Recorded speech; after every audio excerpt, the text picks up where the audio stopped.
Hello there everyone, welcome back. And as you can see, it's gonna be another Marvel centered video. You're gonna be like, wow, this guy is just such a Marvel fanboy. And I am a big fan, yes. And I thought, like I did with Infinity War, to celebrate the release of that film since it was the 10-year journey to rank all the movies, I thought why not, with the release of Ant-Man and the Wasp coming out in a few days, to rank my top 10 favorite MCU characters. Now for this ranking, obviously, it's any character in the Marvel Cinematic Universe. So that means like characters like the X-Men, even though I love the Wolverine and all of them, they won't be on here. And I've decided to not include anyone from the TV shows, like the Marvel shows, even though they are in the MCU. They haven't really connected to the movies that much. So, and I think that it would be a little injustice to those characters. So probably in the future, there'll be a ranking video of those characters once we get a bit more of the shows and more characters to discuss. But I want to keep this pretty short, so without further ado, I'm just gonna get right into the ranking. At number 10, we have Nick Fury.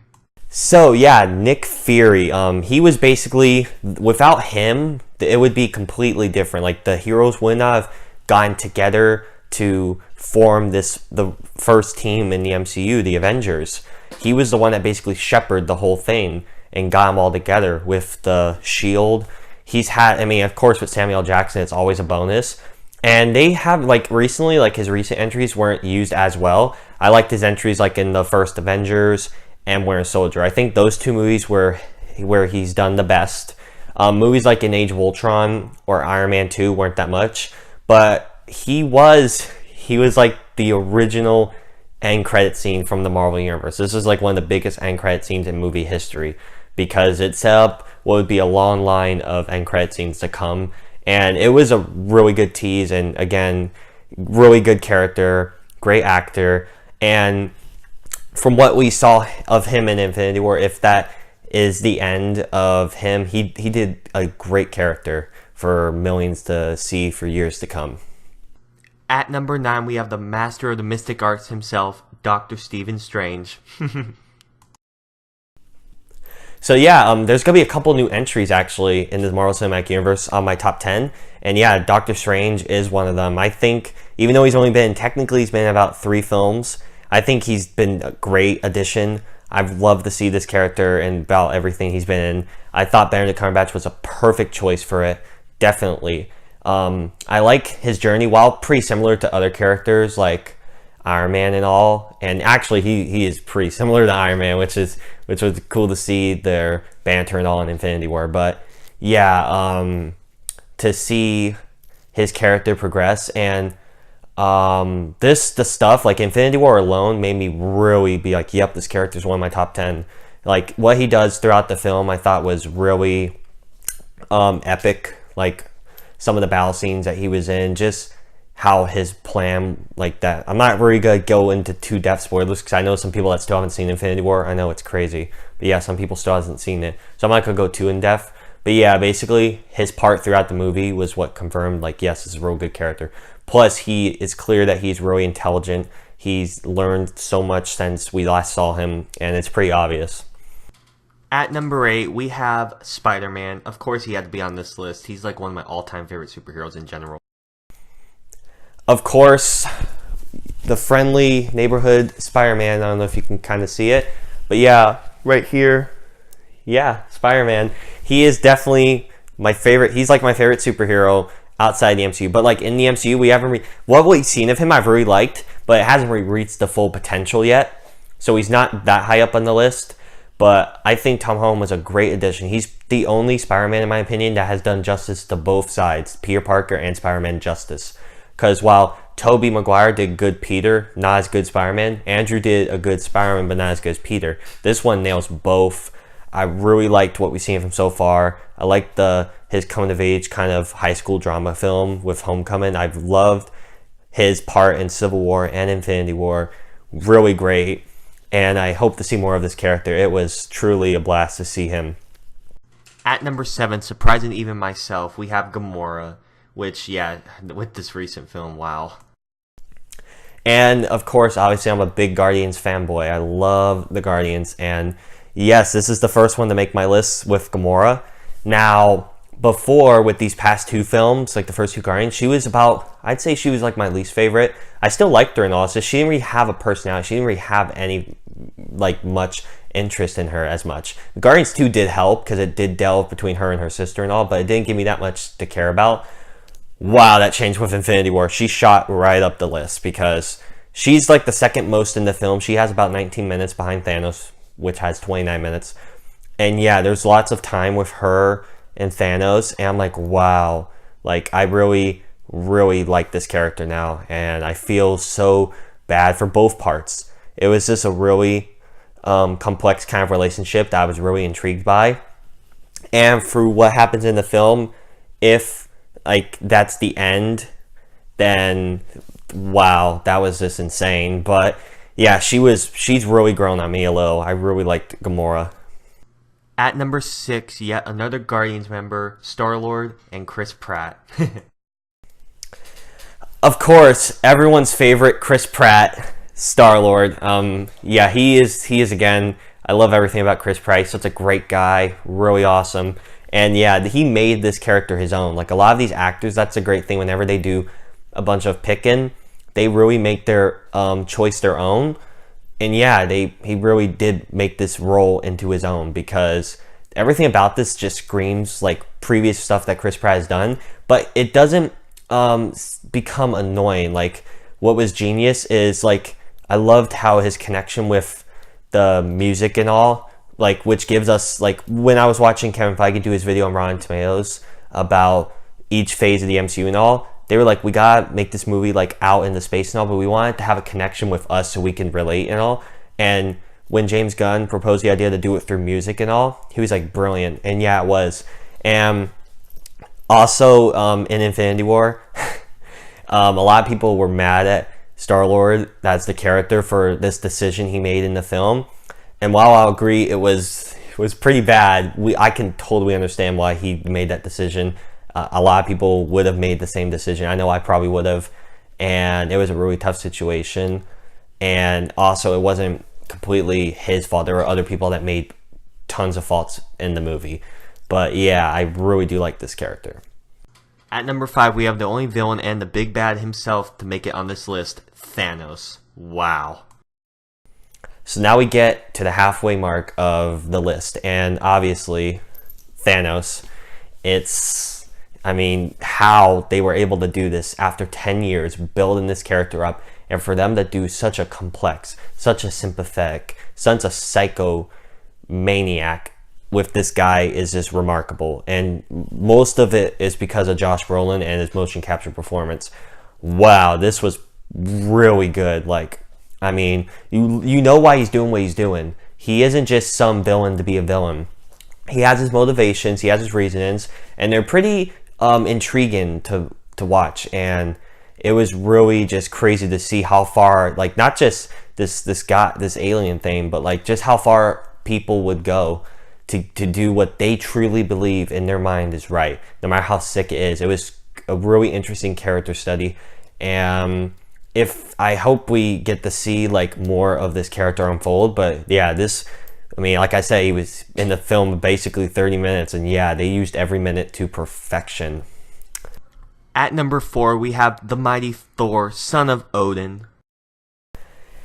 Okay, these top 4, well, top 3 at least, aren't going to be that much of a surprise, but one of them might be, but we're going to go on Thor. Yeah, if it wasn't for Ragnarok and Infinity War, he would not even be on this list, I guarantee you. But with the radical changes that he went through, and I really liked the first 2 Thor movies. Everyone seems to hate those, but I didn't really like the character as much as, you know, I probably should have. But yeah, I mean, his journey through Ragnarok was amazing, and it continued into Infinity War. It's just really, really impressive on how they were able to fix this character up in such a short amount of time. They gave him a new do-over. They gave him a bit more intriguing arc. I really like his motivations and all, and Infinity War especially. And it just really touched on how much he's really lost throughout these films. I feel very sympathetic for this character, and to see him in his glory is really satisfying to watch, especially following these movies for so long. At number 3, of course, we have Captain America. Of course, Captain America had to be on this list, but how high was the question? Well, here, I think this is a great character. I've loved all of his films he was in. Like, the first one was pretty good, but the second two, especially Civil War and Winter Soldier, are just fantastic. I believe they're in my top 4, top 5 for all-time MCU movies, and some of the best comic book movies, and just really great movies in general.